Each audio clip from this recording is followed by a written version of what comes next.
On the day of Grandpa's funeral, I slipped a phone into the pocket of his suit when no one was looking. As the coffin was lowered, the phone was buried with him. I did it just to have a keepsake. At least I could send him messages, like I was still talking to him. That night, I gathered my courage and sent Grandpa the first text. But the next morning, to my shock, the phone got a reply.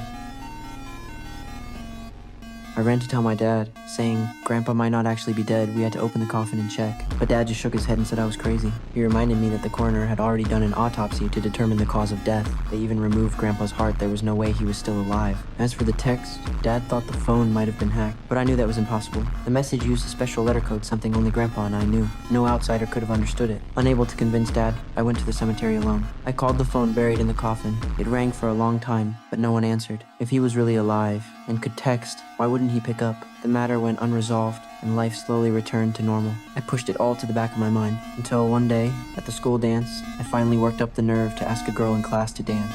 I had no idea it would anger the school bully. He dragged me outside, said nothing, and started beating me. Before he left, he twisted my body into a humiliating pose, a final act of public shame. Luckily, my homeroom teacher showed up in time and pulled me out. He helped clean my wounds and even offered to testify against the bully, but I declined. I didn't want to worry Dad, and I was afraid that if things escalated, the retaliation would be worse. So after I got home, I told everything to Grandpa through that buried phone. I just needed an emotional outlet. I never actually wanted revenge. But the next morning, I heard the news. The bully was dead. I rushed to the scene and saw the police carrying away his body. What shocked me most was the way he died. He was face down, arms crossed in the exact same position I was left in the day before. Everyone said it was an accident, but I knew something else was going on. That night, back home, I called the buried phone and whispered into the receiver. I didn't really want him to die. If this had anything to do with you, knock on the wall 3 times. I set the phone down and waited in silence. The room was dead quiet. Then suddenly the phone rang. It was a call from Grandpa.